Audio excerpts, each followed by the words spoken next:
We were told that if y'all comedians didn't go out there, your family was going to be hostages. That's what we were told. Thank you for letting them go, by the way. I really appreciate you. I hope you like the jokes. Thank you for letting them go. That's what we were Thank told, you for letting me have bro. my daughter back. What happened with that, man? Bro, that shit was so... People are so fucking stupid. We were talking about this on Flagrant, but like, I was thinking about it this whole week, and I just hear all these people trying to justify it back home. They're like, America does bad things. America does bad things. It's like, shut the fuck up. Like, you either have fans in other places or you don't. I will perform for my fans wherever the fuck they are in the world. People don't decide where they're born.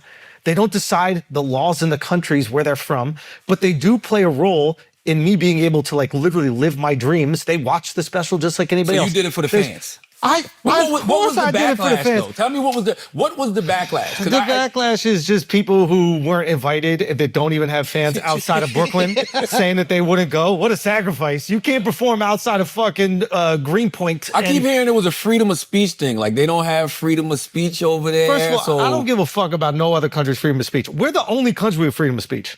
But did y'all have to sign a contract that said y'all couldn't talk about them? Charlamagne. They probably have restrictions. Yeah. I put my set out. I put all the local shit that I did out. You can go see if it looks like you can go see it. It's up on YouTube right now. I bet you nobody else put their shit out. I bet you that. I bet you none of them other pussies I've put seen their you in shit those out. other countries, and I've seen you make jokes about them. So everybody was making this stuff about like the restrictions, like what you can or can't say. Yeah. All that restriction shit is people trying to not be in trouble. Do you know what I'm saying? Like, they're just trying to not be the ones accountable. It's like your manager, and I knew this because I performed in the Middle East before, and they give you these things like, don't talk about this, don't talk about it. And I'm just like, guys, they all are educated in America. Like, they understand shit. They understand the comedy. They speak English. Like, they get it. You can make jokes about them. You can make jokes about their leader. But people think you can't. They think you can't. Got you. Like But you can't. They literally was like, yo, you probably be beheaded. And Somebody got to cover their ass. So they're, in case you do something. But yeah, 3/4 the cloth. Facts. Yeah. Why would you have your ass out? Now, don't be disrespectful. I'm just saying. Why would you have your ass out? I know you might tempt somebody. You might tempt somebody. You know what I mean? I know you ain't say that over there. Oh, of course. What? Bro, You made gay jokes? Bro. Yeah. 9/11 jokes. Bin Laden jokes. What? The whole What? This is when I go. It's on YouTube? Yeah. Oh, I gotta go watch. Why you tell me? I watched before I came in. When did it go up? We just put it out now. Okay. We just put it out right now. Okay. But yeah, it's like, this is, I mean, I had one that was quick. What are you looking up? You looking up the video? Really, He wants to see the video. I gotta watch that later, man. But no, this is the thing. It's like they like humor out there. This is the thing. A lot of people in the West, they just have this it's pretty kind of racist if you ask me. They just have this complete bastardized view of people in the Middle East, right? And they just can't conceptualize that these guys go to fucking school at Tennessee State University. Yeah. They're watching only American comedy, only American content. They're used to our humor. They don't get to decide the rules in their country. Yeah, they weren't fortunate and privileged enough to be born into a fucking democracy. We're the only ones with free speech, by the way. Canada don't have free speech. They're arresting comedians in England for jokes that they put on Facebook. Like, those motherfuckers in Canada, the truckers protested and they locked up their bank accounts. Like, this idea that like we're the norm, we're the outlier. Well, let's see if we can hold on to our free speech. Your boy don't seem to want it. Yo, do you, bro? I'm just kidding. No, I'll fight tooth and nail for free speech, obviously. I don't ever want that. I think it's really important for us, 100%. Yeah. But just this idea that like it's our whole livelihood. Yes, here. But my point is like these people are not beneath you performing for them. That's what I didn't like with the whole rhetoric. And like, if you really want to look at that purity test, basically all the people being critical, they're not saying it, but they are saying you can perform in white people countries. White people countries. Because name the country that's not a white country that has the rules that are okay for you to perform in.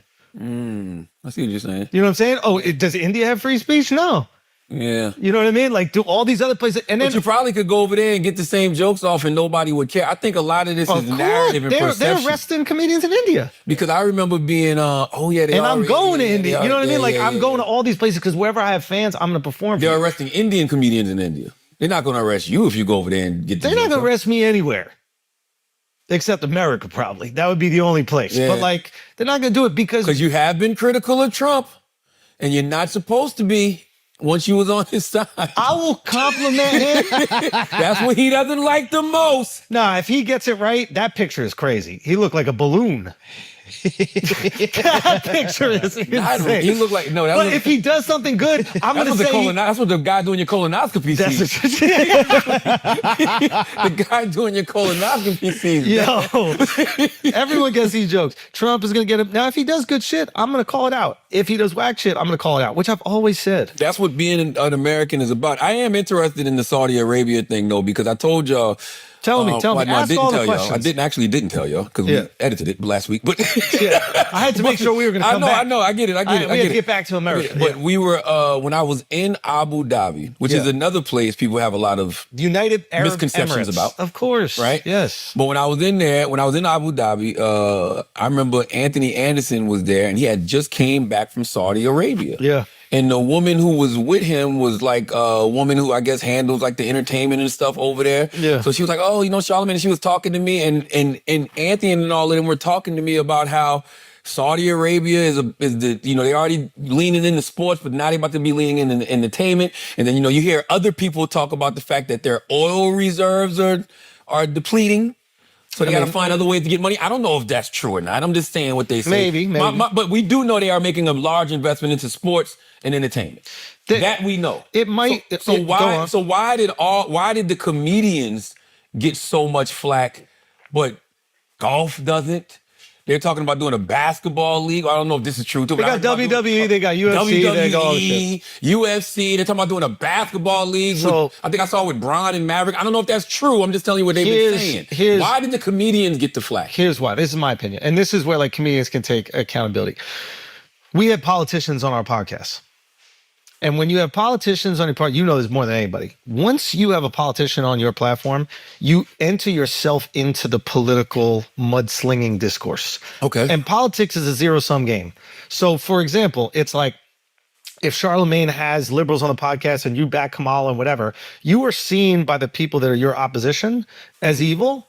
And any chance they get to show that you're a hypocrite or show that you're bad or you do anything, they do it because that is the political game. In a game of power, you use whatever you can to maintain power and to make your opposition look bad. Mm-hmm. So we had the politicians on the pod, which I don't regret, but we had the politicians on the pod. Say it again. I don't regret it. I don't regret it, and you shouldn't. Not for a fucking second. That. Not for a second. So, but we had them on, so we have to be accountable for the fact that like now we're part of the political discourse. And the political discourse is how can I call you a hypocrite or how can I say that you're not living up to my purity test? And then it launched into this whole thing with the Saudi fest, but like it really has nothing to do with Saudi. It has to do with the fact that like there are these political figures. We're not political, we're comedians, but there are these people that are in that conversation. How can we malign them? How can we do it? Different people got different things. Bill Burr was getting criticism for one thing. Bill Burr got criticism because, to your point, we got like zero criticism. Yeah, because like, we were the only shit from y'all. They expect y'all to do that. They don't expect Bill Burr to do it. They're like, Bill Burr, no, you're supposed to be our liberal woke champion. We got you on this pedestal, and they was like, what? You're over there performing for the Saudis? And it's not Bill's fault, but it's just that they look at Bill in a pure way. And he maybe you could argue like his more recent material presented one thing.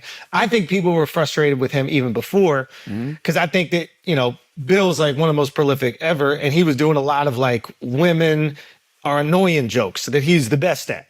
And I think he built his WNBA reality show jokes. He's phenomenal. Top tier. But I think he built up a right-wing audience who maybe kind of like sided with a lot of that sentiment. And then when he started maybe leaning left, which you can do as you feel different things in the world, you're allowed to change. You're a human being at the end of the day. But when he started to lean left with the material, all those people on the right felt kind of like abandoned and felt criticized maybe by him. So they were waiting for a moment where he was a hypocrite. And then Bill got the look too, though. Because, I mean, you hear what comes out of his mouth, but when you see him, bald head, white guy, you like, yo, that's one of us, right? Yeah. You know what I'm saying? He hates his wife like I hate mine. So you see his look, you hear one good WNBA reality joke, you're like, I got him. And then when the whole manosphere, bro thing, whatever they was trying to create come up, you just lump him in that. Yeah. And then you hear him and you're like, whoa. Yeah. Whoa, buddy. Yeah. So I can see why that could have been confusing. I can see how both sides should have been confused. I felt bad for There's certain people I felt bad for, man. Like who? I felt bad for Aziz a little bit because Aziz really got canceled on some bullshit back in the day. This was like height of Me Too. You know what I mean? Yeah, And absolutely. like some girl pulled some bullshit and he got fucked up. I remember. And he was just coming back. Like he got a movie coming out, like, and he just took this gig and they were doubling down. Like Kimmel kind of went at him. At Aziz? Yeah. I missed all that. I'm gonna be honest with you. This was like a comedian civil war because it was mostly comedians I saw criticizing other comedians and comedians sticking up for other comedians. It didn't really get much traction outside of the comedy world. Bro, it started to, that's what but then people realized nah, this shit ain't got the heat we thought it did. That's what I was saying on Flagrant. I'm like, yo, this is nowhere on my timeline. It wasn't. It started to. But listen, this is what I tell comedians. Like, so like a lot of the comedians that were like involved in this are operating in like the euphoric stage of a stand-up career, right? It's like they just started posting clips and they got a fan base and they toiled in obscurity for decades. They got a fan base. They're the unsung hero of their fans. Like I remember this stage where like they're like, yo, you're the truth. Nobody else knows you but us. They could tour, they could make tons of money, but they haven't transcended into like pop culture yet. Yeah. And what happened is only a few do though. Well, that's true. But what happened is this comedy festival kind of pushed into what they thought was pop culture for a second. So they started getting all this hate. And I think a lot of them were like, oh my God, I worked my whole life to have fans and now it looks like all my fans hate me. They don't realize that it's this fake outrage thing. In 2 weeks, nobody will give a fuck. A week from today, nobody will mention the Saudi Comedy Festival. They're not mentioning it now. That's what I'm saying. We're giving it more.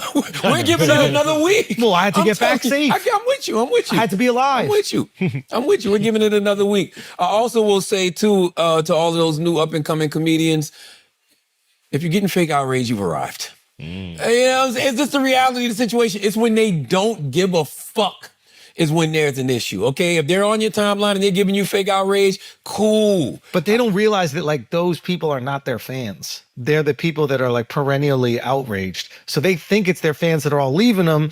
And the internet can make you feel like that. Once you've gone through enough like internet shit like we have for fucking decade, you realize it's all bullshit. Numb to it. Exactly. It but don't they're even not. matter. It's like the first time for them. Yeah. So they freaked out. They're like, I'm pulling out of the festival. I'm giving my money back. I'm donating it to charity. And guess like, what? Nobody gives a fuck. And nobody cares. And now you lost all your money. Oh, you lost all your money and nobody's patting you on the back. There's no reward for, you doing what these motherfuckers have forced you to do. All of these people will get online, have all of this outrage towards you. Then when you do what you want them to do, they'll say, no, you never should have took it in the first place. We know who you are now. Man, get the fuck out of here. And I don't know who they are. You're never going to make it. You got to be unapologetic. And that's the thing that like, I think on Brilliant it's been great. On Flagrant it's been great. We've never been the virtue signaling motherfuckers. No. We're assholes through and through. No. We're brilliant idiots through and through. So even when I believed what I believed it. Yeah, and I'll call you gay. That's it. You know what I'm saying? Like even like you're never going to hear me say something that I don't believe. Now,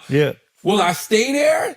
Probably not, because I'm always taking in new information. You're allowed to. And I allow myself to grow and evolve, unlike so many other motherfuckers out here who get stuck in a caricature. Yep. They're afraid to pivot. They're afraid to grow. They're afraid to evolve. They just spend their whole life virtue signaling for a bunch of motherfuckers who never come. And you now, don't realize that? Yeah, I do. It's like putting the Batman sign in the air, and that motherfucker never comes to fight Never. Joker. Never, ever. And now you censored by your own audience. You're talking all this free speech shit, but you can't even have your own opinion. You got to make sure your opinion lines up with your own audience. If you're going to be censored by your own audience, just get a job at Comedy Central. Get a job. Get a job at CBS. Get a job at someone who's going to dictate what you can or can't say. What's the point of being an independent content creator if you can't do the things you want independently? I will say this, though.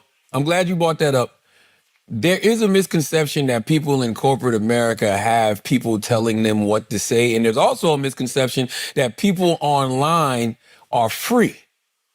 And what I mean by that is there's people on these networks, not a lot of them, but there's people that are willing to take these risks, right? That work for corporate America. And then there's people who have the independent platforms who at the first sign of some outrage, the first sign of a threat of demonetization, the first sign of a lawsuit. That's what I'm saying. So who's really free? Freedom is just being free and not being scared. Freedom is being yourself. Being your fucking self. Sometimes yourself is going to piss people off. Sometimes it might upset your fan base, but if they actually fuck with you for you, not because you're a voice for the things they already feel, like they know you as you, yes, they'll be upset at you and then they'll be like, all right, but I like that other shit. I don't like when I know exactly how a motherfucker It's comes. boring. I'm like, all right, I already know what that person gonna do. I know what that person gonna do. Like, who's out there really just sitting back looking at things from an objective viewpoint? Like, 'cause even with the Saudi shit, I don't think anybody sat back and looked at it from an objective viewpoint. First thing I thought to myself was, okay, what are they mad about exactly? Why can't you perform in Saudi Arabia? Because I'm so confused that y'all let all of the sports people go over there, right? There's entertainers that's been going over there getting checked. Why is all of a sudden the comedians getting backlash? And it's not like Saudi just got in the game. Yeah. Saudi been around for a decade plus dropping bags on shit. the They just bought EA fucking Sports. So that's the beautiful thing. You better stop playing FIFA. If I catch you playing FIFA, FIFA. you better if I catch you playing FIFA for fun, Madden. Madden, if I catch you Madden. playing any of these games, bro, you a What? sellout. Why you selling out? NBA 2K. Okay. Oh, man, Wow. that's crazy. This is what I'm saying. It's like all these comedians like put their like what is it? Drew a line in the sand or whatever. They put their foot down. It's like you're gonna now have to pass that purity test over the next few years, and people are gonna remember you said this. Let's look this up. Let's see what Saudi Arabia had. What is it, Ryder? Who is it?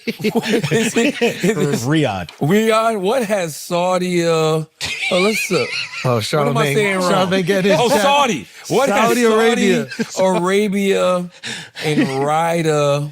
What is it? How you spell it? Riyadh. And Riyadh invested in America. Let me see. Let's see. Because I need to know, bro. Because I really was just looking. I'm like, I know they invested in mad sports and shit I just like love that. how you embrace AI. This motherfucker was no AI, no AI. Now, Did you? Yeah, Yeah. Once he started loved talking this in his shit. own voice, I he know, was like, yeah. this shit ain't that bad. He love this shit. This should now. have gave me. Yeah. Hold on. I just want sports and entertainment, my guy. Hold on. No, just give me sports and entertainment, okay? Just give me sports. But we don't. To me, it's like, No, I like to hammer the point home. all right, hammer. it Sometimes home. you gotta hammer the point home. Hammer it Because they home. hear you talking and they be like, really? Yeah. Okay, Live Golf, PGA Tour Golf, Mm-hmm. FIFA Club World Cup, ATP Tennis, Mm-hmm. The Zone. Oh, we knew that with the boxing. Project B is the new basketball league. Mm-hmm. Entertainment, Live Nation concert and live events, video games, esports, digital entertainment. So Piff invested in Live Nation Entertainment, owner of Ticketmaster. You know what I'm saying? Bro, it's Saudi capital has big. Yeah, it's everything. It's too much for you to just be mad at the comedians. even if they didn't do any of it, if I got fans there, I'm performing for you. Simple as that. I'll perform anywhere my fans are. D.L. Hughley said, if you're not mad at golf, don't be mad at fucking comedians. I think he said it. Maybe it was the wrestlers. He said, if you're not mad at WWE, don't be mad at comedians. I don't remember what the fuck. It was one of them. 100%. 100%. And also, there's like this thing about the money that I think is so funny. Like, Yeah, let's talk about that. Because comedians made it. Let's talk about that. Let's talk about that bad. The comedians made it seem like it was like this life-changing money. They were being sarcastic. There's a few comedians that said like, Shut your rich ass up, I'm man. just telling you. Okay, man. Shut your rich I'm ass just telling up, you, man. I'm telling you, man. I'm telling you, I know what everybody got. You gotta. It takes 4 days to do one show in Saudi Arabia, right? Okay. You fly there for a day, you fly back for a day, you do a show for the day. Maybe you want to do one day before so you can kind of get to know the place you're talking. If you do 4 shows in America, if you're doing 4 arenas in 4 cities in 4 days, which is like what we'll do if we're on tour. Yeah, because everybody's doing arenas. If you do 4 arenas and 4, everybody's doing arenas. I can't help you, yo. I can't help you, man.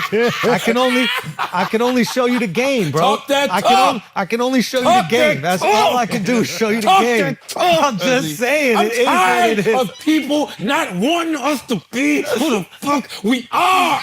Why did it get so mad? Why are you so mad that I'm talking to you about my life? You can't should help it. appreciate this shit. Why can't they? You watched it from the beginning. But our fans do though.